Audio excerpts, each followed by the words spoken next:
예수께서 이르시되 나는 부활이요 생명이니 나를 믿는 자는 죽어도 살겠고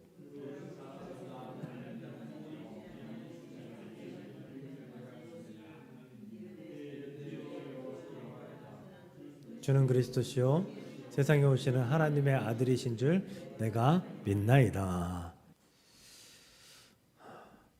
오늘 말씀의 제목은 나는 부활이요 생명이니. 이 포스터 배너에 있는 우리 주제와 글과 같은 말씀의 제목입니다. 예수님은 생명이십니다. 할렐루야. 예수님은 부활하셨고 우리를 위해서 부활하셨고 승천하셨으며 또 우리를 위해서 지금도 중보하시는 분이 우리 주 하나님 예수님이신 줄 믿으시길 바랍니다. 의미 있는 고난 주간 보내셨습니까? 한 주간 어떻게 지내셨습니까? 엊그제였던 고난 주간의 금요일을 성금요일이라고 이야기합니다. 거룩한 금요일입니다. 왜냐하면 예수님께서 십자가에서 숨을 거두신 그 날을 기억하는 날이기 때문입니다. 십자가에 달리셔서 물과 피를 다 쏟으시고 결국 인간의 몸이 죽으신 날입니다. 하지만 그것으로 끝난다면 예수님은 우리로부터 존경받으며 신앙의 대상이 될 수 없습니다. 예수님은 그것으로 끝내지 않고 2000년 전 오늘 새벽 사망과 죽음의 권세를 이기시고 부활하신 줄 믿으시길 바랍니다. 이 시간 부활의 예수님을 한번 우리 경배하고 찬양하면서 우리 인사 나누도록 할까요?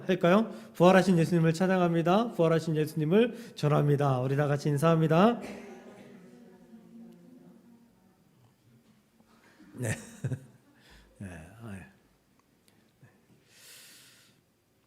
부활하신 예수님이 참 생명이십니다. 우리 영상 보았듯이 예수님이 참 생명이셔서 그 생명이 죽어주셔서 부활하셔서 우리에게 또 다른 생명을 허락하신 참 생명이십니다.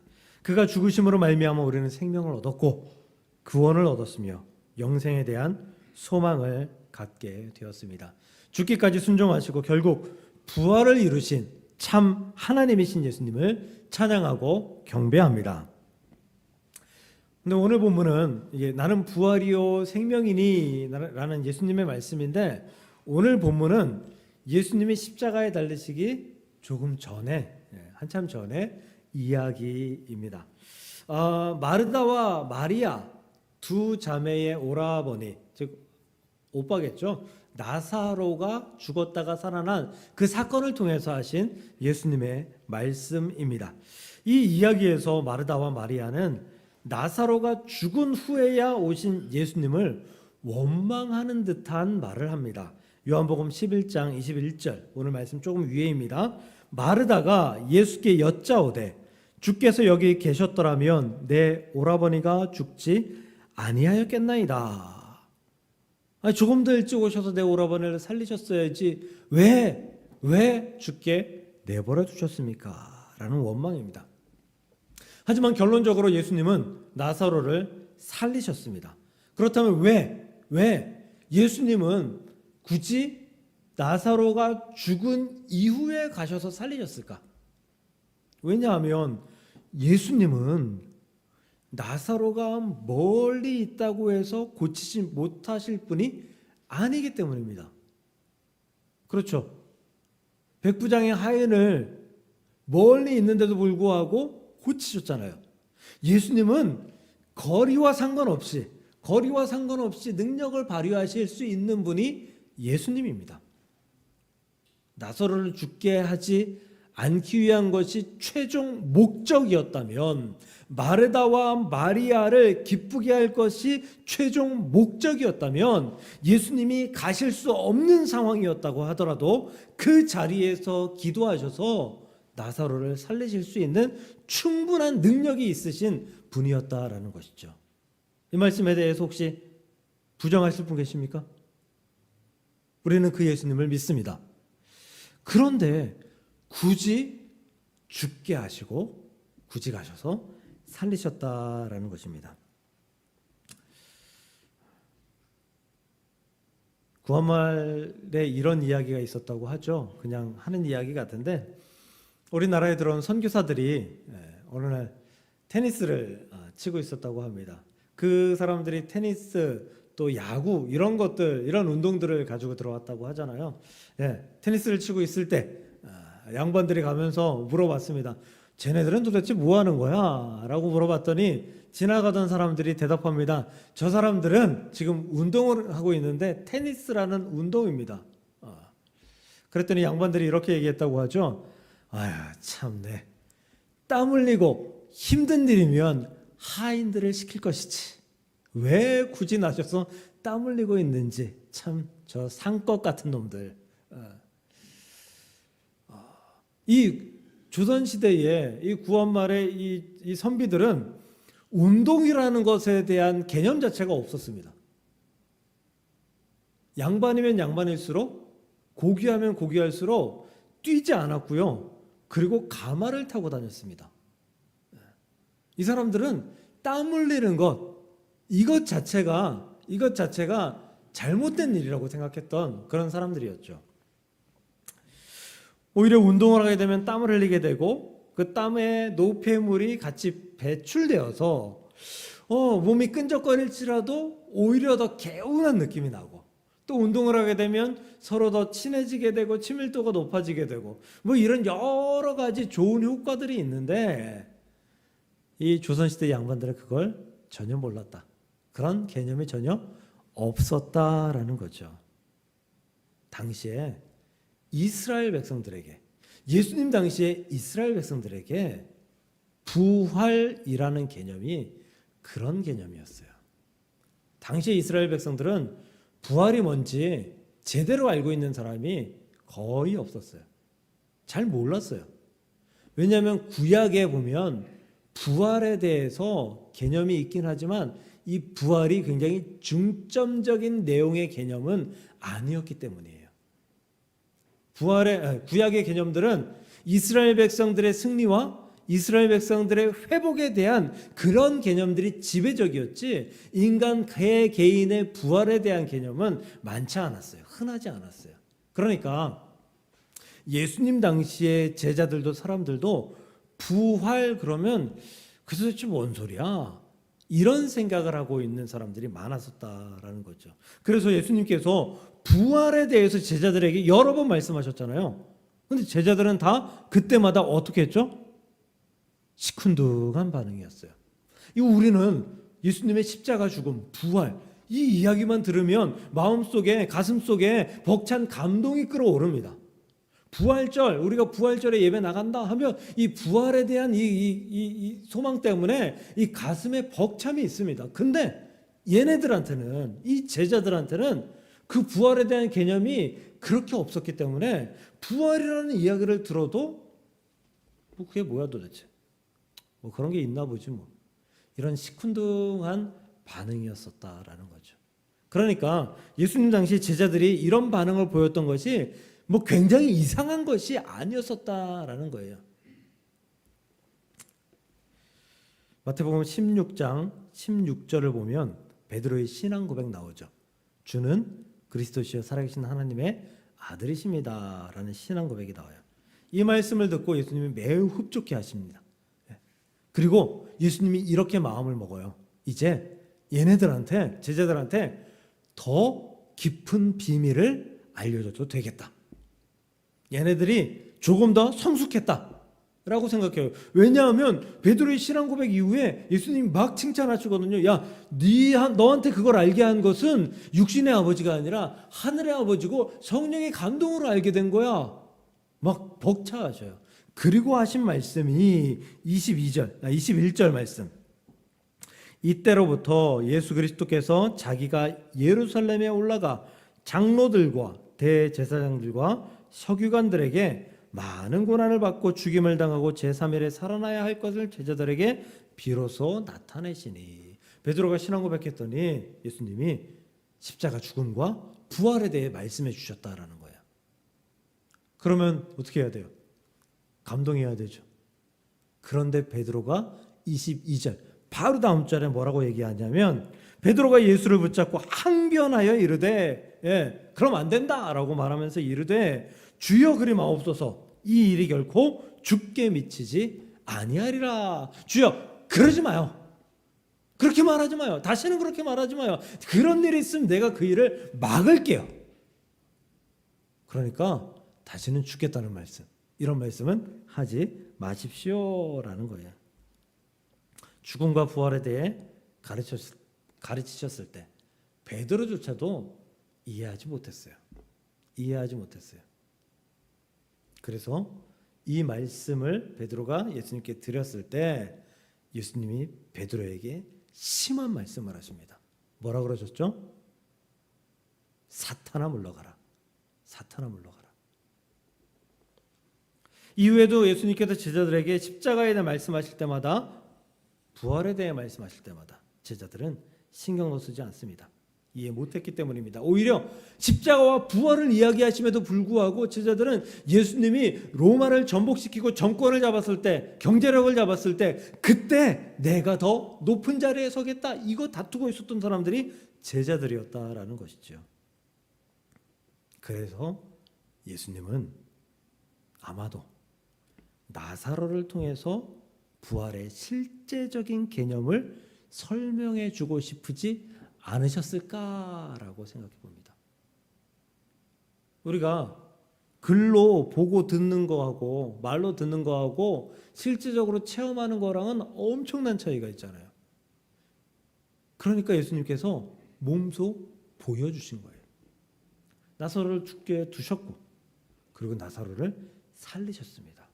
그것도 나흘 만에, 4일 만에 나사로를 살리신 사건. 이 사건을 통해서 제자들에게 예수님이 죽을 것이다, 그리고 다시 살아날 것이다, 나는 생명의 주인이다 라는 것을 제자들에게 알려주고 싶으셨기 때문에 나사로를 죽게 하시고 나사로를 살려주셨다라는 것입니다. 아마도 제자들은 예수님이 십자가에 죽으시고 부활하셨다라는 사실을 들었을 때 나사로 사건을 머리에 떠올리지 않았을까요? 아, 맞아, 나사로도 그렇게 예수님이 살리셨어. 그러니 예수님이 사셨다는 것은, 이것은 사실일 거야. 믿고 싶지 않았을까요? 예수님은 그렇기 때문에 나사로를 죽게 하고 살리셨다라는 것입니다. 사랑하는 성도 여러분, 여러분들은 나사로를 보고, 예수님을 보고, 제자들을 보고, 그리고 부활의 예수님을 믿으십니까? 예수님이 생명의 주인이라는 사실을 믿으십니까? 그렇다면 그 생명을, 그 부활을 믿는 여러분들이 부활하신 이후에, 승천하신 이후에 제자들이 사명을 가지고 나아가 예수 그리스도를 전하고 목숨을 바치고 순종했던 그런 역사를 이룬 것과 같이 우리도 그 예수님을 믿고 순종하며 부활을 증거하는 저와 여러분들이 될 수 있기를 주님의 이름으로 간절히 축복합니다. 영어로 베이스라고 하면 뭐 기본, 기초 혹은 지하. 예. 엘리베이터 보면 B1이라고 적혀 있죠. 베이스 1. 지하 1층. 그런 뜻이에요. 거기다 온 붙여서 전치사 온 붙이면 베이스 온, 그러면 뭐뭇에 기초를 두다, 뭐뭇에 바탕을 두다, 뭐 이런 뜻이거든요. 우리는 과연 예수 그리스도의 바탕을 둔 삶을 살아가고 있는가? 예수 그리스도의 십자가와 부활에 바탕을 둔 삶을 살아가고 있는가라고 한번 질문해 보시기를 부탁드립니다. 지난 금요일이 성금요일이었다라고 말씀드렸습니다. 예수님께서 십자가에 죽으신 날이죠. 제가 그날 아침에 일과를 시작하면서 마음속에 이렇게 기도하고 마음 먹었어요. 오늘 아마도 내게 좋지 않은 일들이 일어날 수가 있다. 왜냐하면 거룩하기로 더 다짐하는 날이니까. 거룩하기로 다짐하는 날일수록 사탄 마귀의 관계는 심하게 다가올 수밖에 없다는 것을 알기 때문입니다. 그래서 내가 오늘 나에게 주어지는 어떠한 일에도 화내지 않고 분노하지 않고 마음 상하지 않고, 그리고 거룩하게 하루를 지낼 수 있기를 위해서 다짐하고 기도하며 하루를 시작했습니다. 그 금요일 아침에 그렇게 기도하고 아침 이제 출근하며 나오면서 먼저 마트를 들렸어요. 저 홈플러스. 왜냐하면 부활절 달걀을 전날 마트를 갔었는데 저녁 때 부활절 달걀을 사야겠다라는 생각을 하고도 마트를 갔었는데 장을 다 보고 오니까 달걀이 없더라고요. 달걀을 안 사왔어요. 깜빡 잊어버린 거죠. 그 다음날 아침에 다시 간 거예요. 근데 이제 홈플러스를 가려면 좌회전을 해야 되는데 좌회전 차선이 2개입니다. 근데 좌회전을 하고 우측 차선으로 더 붙어야지 홈플러스를 들어갈 수 있기 때문에 저는 2번째 좌회전 차선에 있었어요. 근데 보통 차선이 좌회전 차선이 하나만 있는 경우는 그게 없는 경우도 있는데 2개 이상 있으면 그 차선 분리선 가이드가 있어요. 차선이 이렇게 곡선으로 된 점선이 있죠. 예. 그럼 1차선은 그 왼쪽으로 가고 2차선은 그 오른쪽으로 가라라는 표시예요. 다 아시죠? 운전하시는 분들. 그죠? 2차선이 있으니까 그 점선을 따라서 좌회전을 했습니다. 근데 옆에 택시가 있었는데 저하고 어깨를 나란히 하고 갔죠. 뭐 이제 출발했으니까 이렇게 가는데 이렇게 들어오더라고요. 걔는 1차선에 있다가 저기 5차선으로 가가지고 우회전하려고 했던 것 같아요. 차 그 긴급제동 장치 있죠. 예. 갑자기 서는 거. 예. 제 마음대로 차가 서주는 거죠. 예.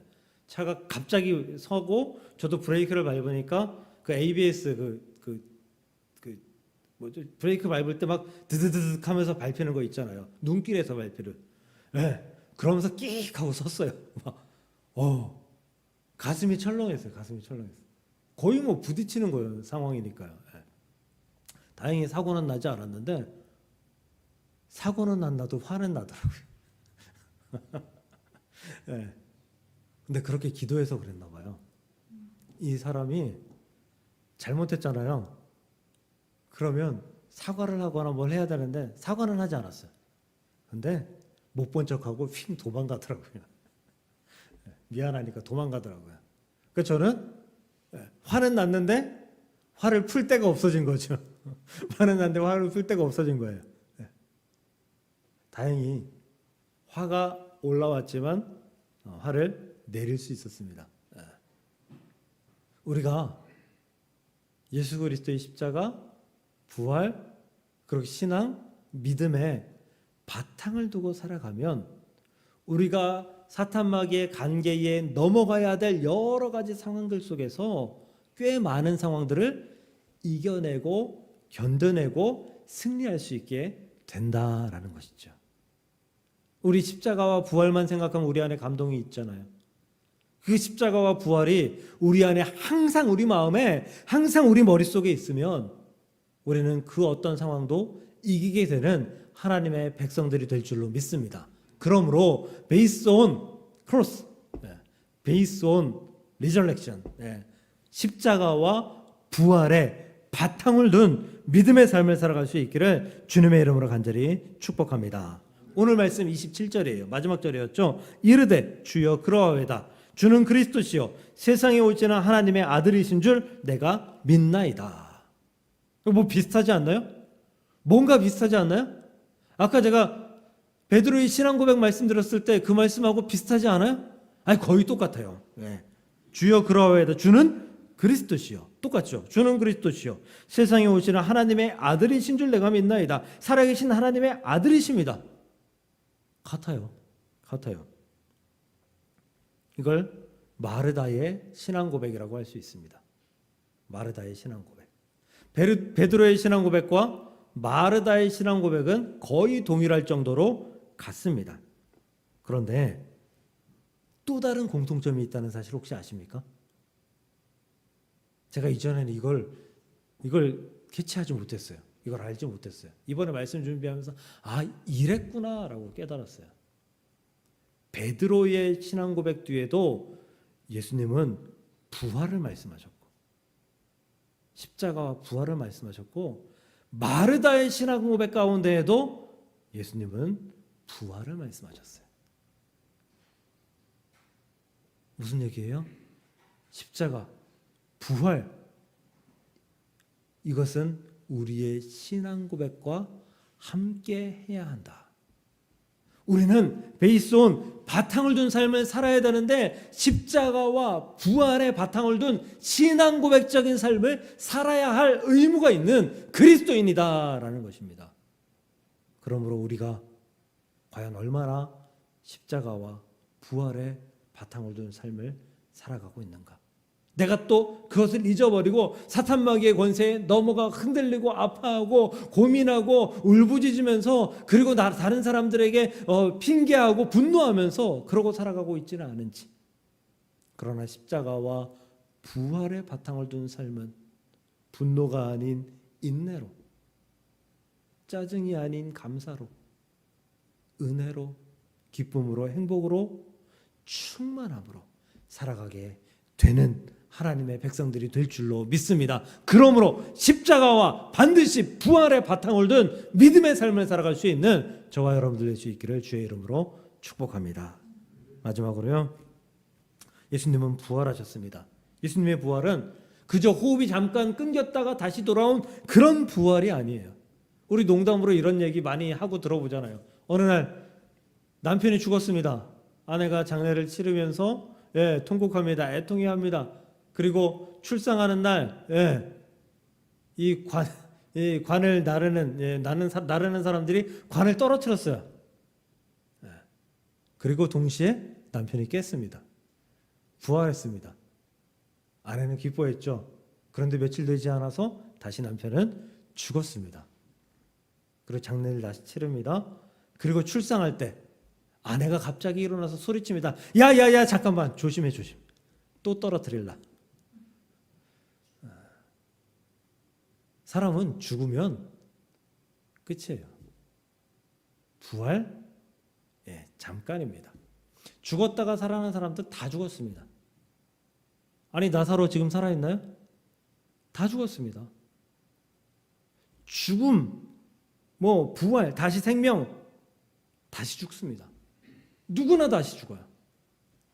그런데 예수님은 다시 죽지 않으셨습니다. 할렐루야. 그는 부활하셨고 40일 동안 제자들에게 하나님 나라를 가르치셨으며 그리고 승천하셔서 지금도 하나님 보좌 우편에서 우리를 위해 기도하시고 함께 하시는 분이 예수님인 줄 믿으시길 바랍니다. 많은 사이비 이단 교주들이 자신들이 재림 예수라고 이야기합니다. 그런데 그 사람들은 다 죽어요. 부활하지 못해요. 그 죽음으로 끝납니다. 지옥불에 허덕일 것입니다. 그들에게 그 어떤 생명도 그들에게 없다는 것입니다. 그러므로 사랑하는 성도 여러분, 이 예수님께서 부활하시고 승천하시고 하나님 보좌 우편에 계시다는 이 사실이 우리 안에 믿음으로 다가올 수 있기를 주의 이름으로 축복합니다. 또한 이것은 역사적 사실입니다. 역사적 사실이에요. 부활하셔서 승천하실 때 그 승천하시는 모습을 본 사람들이 500여 명이라 그랬어요. 한두 사람이 아니에요. 500여 명이라 그랬어요. 500여 명이 서로 입을 맞춰서 예수님의 승천을 거짓으로 증거할 수 있겠습니까? 아니, 그 사람들이 목숨을 내놓고 예수님의 부활을 증거하는 사람이 될 수 있었겠습니까? 아니, 기초적으로 돌아가서 예수님께서 묻히신 그 아리마대 요셉의 그 동굴 무덤, 그 돌무덤에 막혀있는 그 돌은 장정 여러 명이, 많은 사람이 밀어야 겨우 밀 수 있는 그런 문이라고 하지 않습니까? 근데 활짝 열려 있었고 세마포는 그 자리에서 싹 빠져나온 것처럼 그렇게 내려가 있었고,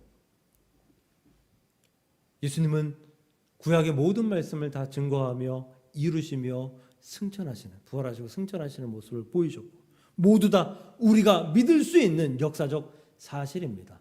아니, 이거 다 차치하더라도, 이거 다 아니다, 사람들이 의심한다라고 할지라도, 조작한 거다라고 할지라도, 아니, 2000년 동안, 지난 2000년 동안 예수님을 위해서 죽은 사람이 과연 얼마나 됩니까? 우리가 이루 헤아릴 수 없이 엄청나게 많지 않습니까? 그 사람들은 그럼 왜 죽었습니까?